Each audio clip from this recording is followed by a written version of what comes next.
Okay, this is an illustration about how to do the Turkish get-up. As you see here, I'm going to show you, I'm using, in this case, a 24 kilogram or 53-pound bell. You don't have to use a bell that's that heavy. You can use a bell that you can handle. Um, and the key is not necessarily to try to go as heavy as you possibly can, but to use a bell that will work well for you. So we set the body up in position.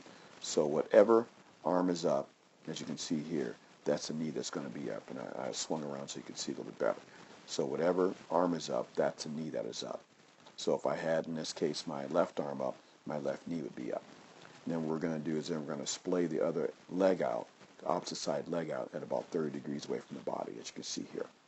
And the arm on that other side will be on the ground, parallel with that leg. So what I'm going to do here is I'm going to put the weight next to my body. I'm going to roll over towards it like so. And then from that point, I'm going to bring my fingers underneath the bell, grab the bell, roll over, and then cover both sides, as you can see here. Then once I cover both sides, then I roll over and I roll the bell back over on top of me, like that. Now from here, it's up to you. If you can press the bell up with one arm, then by all means go ahead and do it. There's no reason to necessarily tear yourself up. You can use two hands as well. So once the bell is up in position, the bell is going to be stabilized. So the weight is coming straight down into my shoulder. Okay, it's really important to remember that. You want to keep the wrist straight, and you want to keep the bell in position, the handle of the bell kind of angle along the natural crease of the palm, as you can see here. So from that position there, what I'm going to do is I'm going to stabilize my foot on the ground, and I'm going to tilt my hips over to the side. You will not be able to do a regular sit-up, so you must go to what I call the hole. The hole is the area between the hand and the leg, right in here. Okay? Then, so what I'm going to do is I'm going to raise my hip up slightly on the side that's holding the bell by putting strength into my hips as well as into my core. And then I'm going to roll towards that side, towards the hole, as you can see, like that.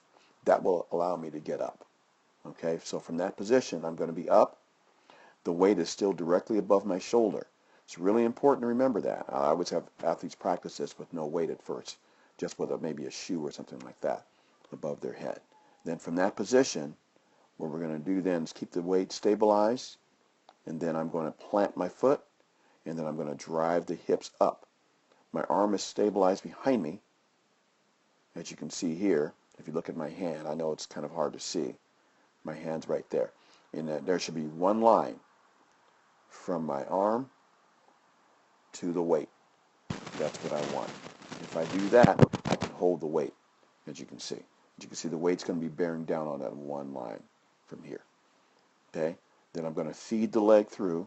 After my hips are up, I'm going to now feed this front foot back through to here, as you're going to see, while keeping my hips up at the same time, as you can see, from here to there.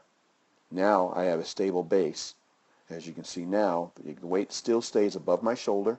I keep a straight line. Once again, this is critically important. If you don't keep that straight line, you will not be able to hold the weight up.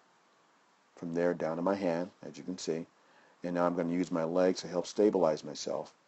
Now, from there, I use my body, my core, contracting the core muscles to come up, stabilize, and once again, now I have a new line down to this knee. Okay?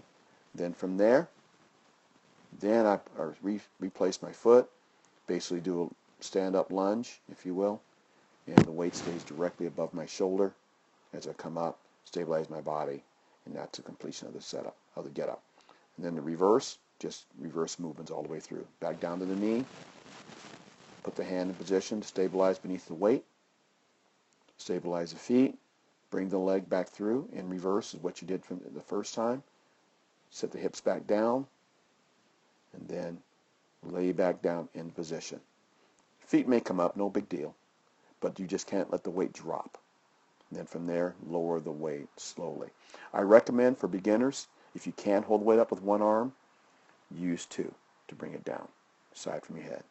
Then from there, you get up, you put your head on the other side of the weight.